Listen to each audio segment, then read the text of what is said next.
Hey everyone, welcome to my channel and welcome back to my subscribers. This is Bald Guy Money. I am Bald Guy, and today I am talking everything platinum. Is it really the best deal on the precious metals market right now? Now, I know many of you out there are looking at platinum as a potential alternative to gold, which gold is very expensive right now, but there's a lot you need to know before pulling the trigger on platinum bullion. As always, none of this is advice, and I will ask you to take a moment right now to please drop me a like if you like these videos that I make for you, the viewer. Please let me know you want more videos like this by giving me the feedback with the like button. Okay, so with that out of the way, I want to say that this video is a response to a question I received from a longtime viewer and somebody who regularly comments on my videos, and that is Gold and Silver Stacker. What's going on, man? I'm making this video for you, buddy, so I hope you're doing well. And here is what they recently asked me. So I'm just going to read it for you. Thanks for the video. This is my video that I did recently about traveling with money, he commented on. So thanks for the video. Off-topic question, what's your take on platinum? I'm really bent on gold, which is good, but there's some good deals on 1 ounce Valcambi bars this weekend. So he's asking about platinum. And that's a great question from a great viewer, so let's dig into this topic. So now that we begin, let's take a look at a platinum price chart. I think that's probably the best way to begin this video. And what I've done here is I've chosen the 20-year chart to really give you all an understanding of what's happening over a long period of time with the price of platinum. On the left side of the chart, you'll see the price in US dollars per kilogram, and on the scale on the right, that shows the price per ounce, which is what we're actually going to be focusing on here. So you can see there was a bit of a blow off top in 2008, and we're not going to focus on that because that was driven actually by supply concerns due to energy shortages in South Africa, where a lot of platinum is mined. And once those concerns subsided, the price fell dramatically and subsequently rose again, which is where we're going to start the real analysis. Now, you can see when platinum bounced back from its low around $800, it did a little more than a 2x, rising up to $1,746 per ounce in April 2010, where it chopped sideways for a couple years until starting a definitive downtrend in 2013. Since then, it has dropped a total of 42%, with its initial 58% drop seen during this period to March 2022, with a small bounce back of 36%, resulting in that 42% total drop I just mentioned. Now, all of this is very important because the main argument as to why platinum is underpriced and why people think it's such a good deal is because its dropping ratio versus the price of gold. For those people, they see the price of platinum more like this. And even back before the 2008 blow-off top, when the price of platinum was strong in 2006, the ratio in price was 1.95, meaning that for every 1 ounce of platinum back then, you could get 1.95 ounces of gold.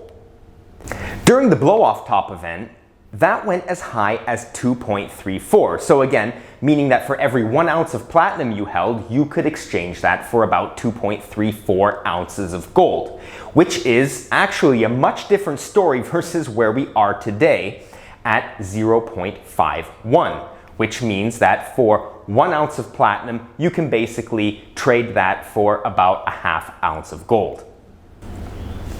And as the theory goes, if the price of gold is correct, or stable, or unchanging, however you want to define that over the next little period of time, and platinum can get back to a ratio of even 1.5 versus gold, that means the true price of platinum should actually be around $3,000 per ounce, meaning a 3x for every ounce of platinum you basically buy today, with the price hovering around $1,000 per ounce.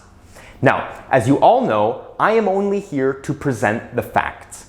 I don't have any platinum at all, so I'm really kind of agnostic when it comes to whether or not the price of platinum goes up or down. It really doesn't matter much to me as I don't have a horse in this particular race. But I do want to point out two very important facts that lead me to believe that platinum and platinum bullion will never reach a 2-to-1 ratio versus gold ever again.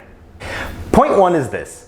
Industrial demand for platinum is falling and is expected to continue to fall as alternatives to platinum are used increasingly in the industrial process, as well as the fact that more and more electric cars are going to be hitting the road.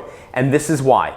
And if you are considering platinum as an investment vehicle, you absolutely have to listen to this part of the video because it's very important. Today, the majority of platinum demand, so it's about 50%, is for use in catalytic converters in internal combustion engines used in automobiles, so cars and trucks. Now, in a nutshell, the platinum accelerates the oxidation of excess petrol used to power the engine. So if there are any car enthusiasts out there who think, maybe I got it wrong, please correct me in the comments section.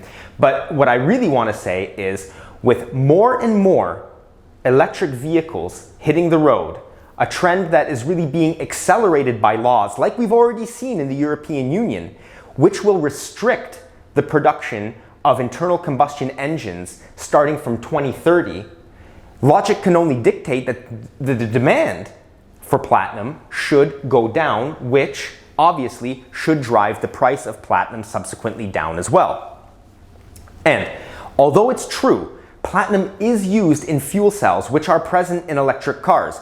And this is really the main argument that a lot of platinum bulls use. They say, well, as the use of platinum in catalytic converters is slowly phased out, the use of it will increase in fuel cells.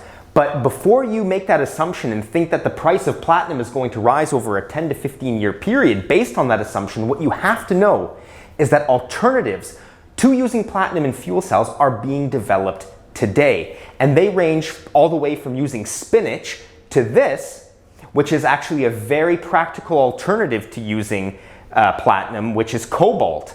And in fact, this has been being developed since 2020, as per this article from the Agron National Laboratory.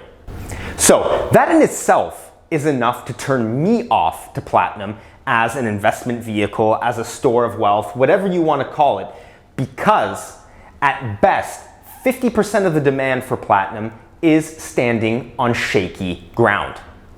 Now, to my second point, and this is another important point, especially when we're looking at the bullion aspect of platinum, is the fact that there's a clear lack of history when it comes to using platinum as currency or as a store of value. And this point is really a rebuttal to those who say, okay, industrial demand for platinum may decline, but platinum is ultimately rarer than gold and silver and is used as a store of wealth and bullion. So because it's rarer than gold, it should, in theory, be more expensive than gold. So that is actually not a bad argument at all. It makes perfect sense on the surface that if there's less platinum than gold, then platinum should, in theory, be more valuable than gold. But it ignores one very critical factor, and that is the demand for platinum as a store of wealth. As many of you know, I am an ancient coin collector and a big fan of history, specifically Roman coins and Roman history. I recognize the fact that gold and silver have been recognized as either money or a store of wealth for thousands of years. It's undeniable, and this is my point of view going all the way back to my very first YouTube video. And considering that history, the history of gold and silver, demand for both of those metals today as a store of wealth is still strong, and rightfully so in my opinion. But for platinum bullion that is, it doesn't really occupy a large space in that territory. In fact, looking at history, platinum itself really wasn't widely minted or used as a currency until the 18th century by the Spanish Empire, then next adopted by the Russian Empire in the 19th century, and only minted as a currency as recently as 1997 by the US Mint. So by those standards, when you're comparing platinum to the rich history of gold and silver, you're talking about more than 5,000 year history of gold and silver being used as a store of wealth or as direct currency as it was in the Roman or Greek times. Platinum is barely just a little bit older than Bitcoin when you really think about it. So that is really the crux of my argument, is that, again, there is not a rich history of using this either as a store of wealth or as a currency. But when it comes to platinum, the final nail in the coffin, at least from my point of view, apart from the declining industrial demand and lack of history as money or a proper store of wealth, is that for the average person, it is very difficult to differentiate versus silver. And I know most of you out there watching this video are probably a little more educated than the average person when it comes to precious metals or bullion. And you could probably easily tell the difference between a platinum coin and a silver coin. I get that, but remember, you are in the minority.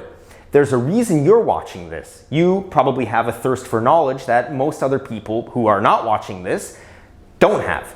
So without that wide awareness of the differences between silver and platinum, or even white gold, which, you know, platinum could easily be mistaken for white gold, it is very difficult to exchange unless you're exchanging with experts on the topic, thus making the overall demand for platinum bullion low, which has historically been the main challenge to it becoming widely accepted as a currency, as I mentioned, dating all the way back about 300 years ago to the Spanish Empire. And those are my reasons, my dear viewers, why I don't buy platinum or platinum bullion.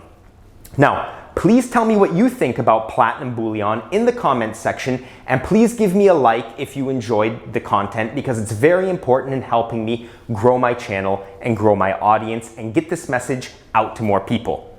That said, I wish you all happiness, I wish you all health, and I do hope to see you in the next one. Bye.